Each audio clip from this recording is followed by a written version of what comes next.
Have you ever finally built up the courage to pray about something big? Maybe you asked for peace in your family. Maybe you asked for a breakthrough at work. Maybe you just whispered, "God, I can't keep living like this." You finish the prayer. You feel a little lighter, like something finally shifted. And then, the very next day, the check engine light of your life comes on. Bills pile up, tension rises, bad news shows up out of nowhere. It's like you asked for a glass of water and got hit by a fire hose. Honestly, it's one of the most frustrating feelings in the world. It makes you want to stop asking. It makes you wonder if you prayed the wrong way, or worse, if God isn't listening at all. But what if the mess doesn't mean your prayer failed? What if it's proof your prayer finally reached the root? We live in a world that loves instant results. We want the prayer on Monday and the miracle on Tuesday. But real change is rarely a straight line. And here's the part nobody prepares you for. Most people don't quit praying because they don't believe. They quit because they can't handle the silence between amen and the answer. That confusing middle, where things aren't better yet, but they're definitely louder. There's a story in the Bible that captures this feeling perfectly. The Israelites were slaves in Egypt, crying out to God for help for years.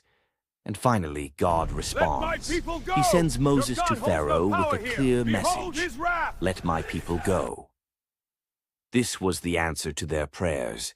Freedom was finally on the way. But immediately after Moses spoke up, Pharaoh didn't let them go. He got angry.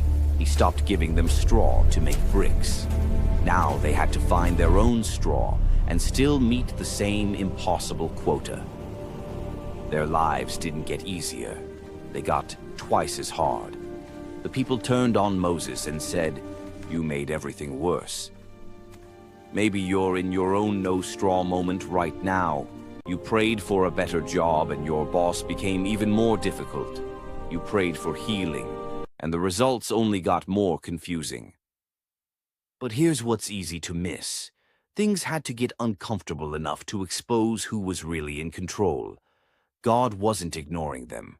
He was agitating the situation so he could bring total deliverance, because pressure often increases right before power shifts. Think about it like this. If there's a broken pipe behind a wall, you don't fix it by painting over the stain. You tear the drywall out first, and if you didn't know what the plumber was doing, you'd think the house was falling apart. But the destruction isn't the problem, it's the process. When things get worse after you pray, it's often because God is pulling back the drywall of your life. He's exposing what's been quietly damaging you so it can finally be healed for good. The chaos isn't a sign of failure, it's a sign of progress. God rarely removes what's hurting you before he reveals what's sustaining it. So if your life feels like a construction zone right now, don't walk off the job site. The architect knows what he's doing. The Israelites eventually saw the Red Sea part. They witnessed miracles they never imagined. But first, they had to survive the no-straw days. Don't let the mess convince you to give up on the miracle. If you need permission not to quit today, this is it. Keep the faith. You're not alone.